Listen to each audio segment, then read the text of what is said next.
Hi folks, I'm doing a Facebook Live again. This one is about bringing our calm to situations of distress, to conflict, to anger. And I'm just looking if there's any comments yet. Nope, all good. There's a reason we want to bring our calm. The reason is because it can be influential. It can facilitate a better outcome. How do we manage ourselves to do that? To understand that, it's important to know about a concept called mirror neurons. Back in the 90s, there was a group of neurophysiologists. I stutter sometimes, so some words I have to say slowly.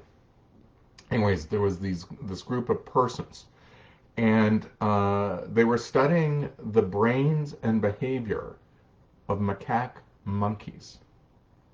So here is this monkey, and they wire this monkey to a machine so that they can measure its brain waves, its brain activity.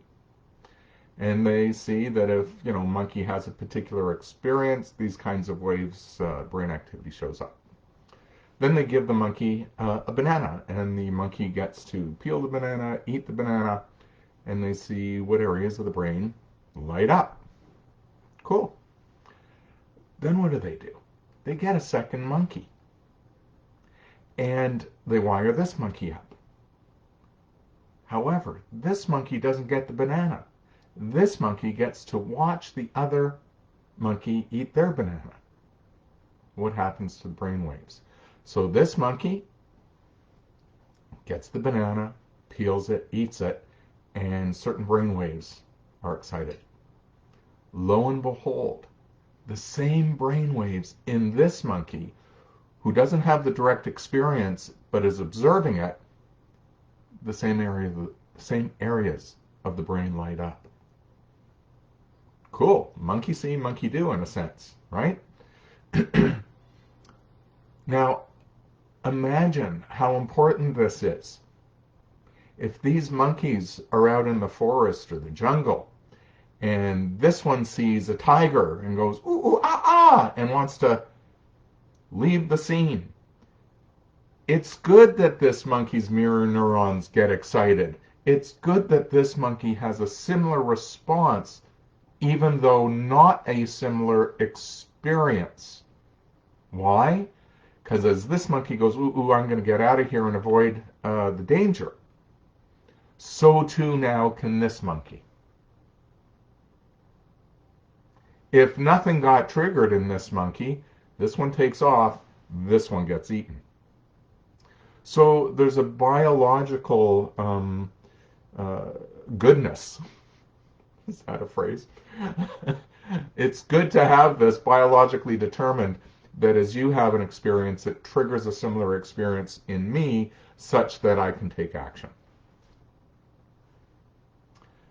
About 10 years later, I think it was actually the same group of neurophysiologists, they wired up people. Go figure. And I'm going to take a little bit of license with their experiments and what they did in explaining this. So let's pretend they did exactly the same thing. So here they have a human, and they are tracking this human's brain activity. They give the human an experience. It could be eating a banana. The human gets the banana, eats it, chomps it. Certain brain waves fire with that. Then they have this observer, doesn't get the banana, watches the experience. Lo and behold, the human has the same brainwave activity. We have mirror neurons. As we see, so we experience too. Wow. Now, let's take from experimental neurophysiology or experimental neuropsychology, and let's take it into applied. How do we get to use this information? Here is a child, and the child is angry. I'm angry. Here is parent. angry child triggers the anger responses in the parent. As the parent gets triggered and responds in kind, that has a feedback loop to the child and triggers their angry response. So,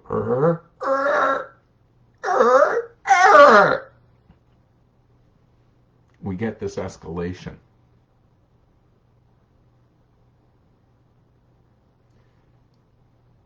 So how do we apply this? And by the way, it doesn't have to be a child. It could be your spouse. It could be a former partner. It could be somebody in the workplace, in the drive-thru, wherever. But this person, human, exhibits anger. We get triggered. But instead of an angry response, I'm going to get calm.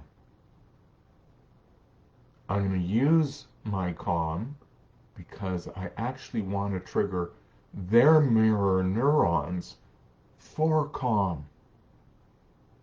This is how I get to use neuropsychology in an applied sense. I get to use it. I get to apply it.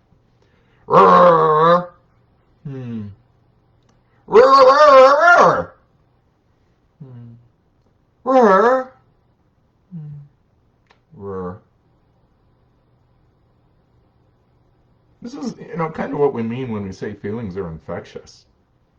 If they're infectious, let's use it for good. Let's use it strategically.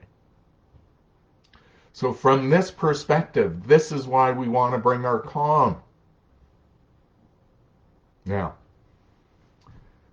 there's a difference between being a monkey and being a human. Between being a human or being a dog or any other animal for that matter. What makes us uniquely human is the capacity for self-reflection. What does self-reflection mean? It means I can observe myself and recognize my internal state.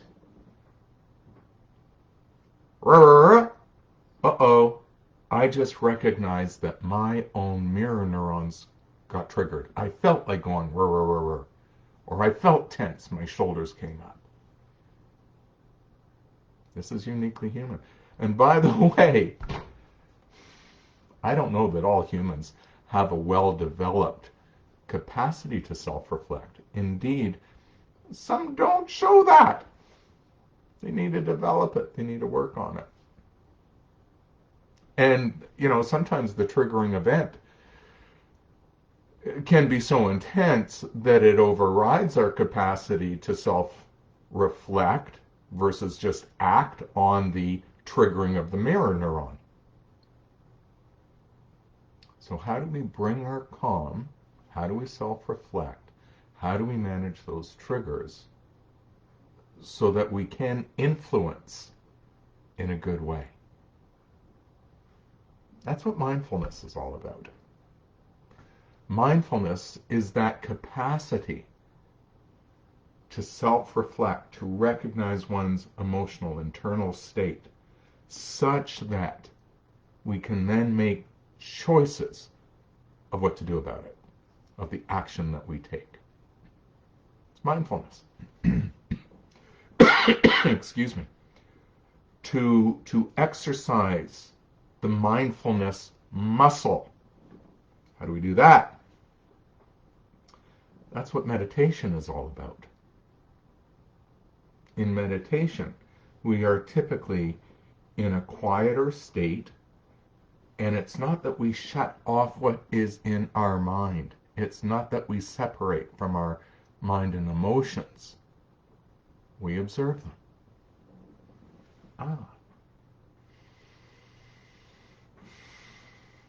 I'm thinking about such and so. And I can realize how that affects my body as my mind drifts to that. And because I'm trying to be mindful of that, gee whiz, I just realized that it did affect my body, that I went away with it, so to speak. I was affected by it. But now that I realize it, I can calm myself. I can intentionally lower my shoulders, do diaphragmatic breathing, change my posture. Mirror neurons, mindfulness, the practice of meditation, all of this information, all of these strategies, all of this learning combines to make us more effective at dealing with triggers. Whatever the trigger is, quite frankly.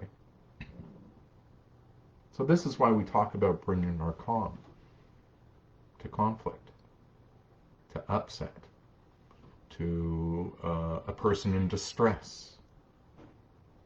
We want to positively affect them towards a better place so that behavior can settle and maybe conversation and problem solving can take place.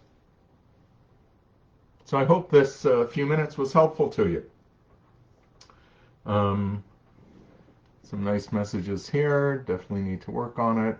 Calm is a superpower. I agree. Calm is a superpower. And it is a superpower that can be developed and exercised and then applied. I'm Gary Dierenfeld. I'm a social worker. Yoursocialworker.com. I don't even know how to end this. There we go. There's the button. I'm going to end this. Hopefully this was of value. Bye now.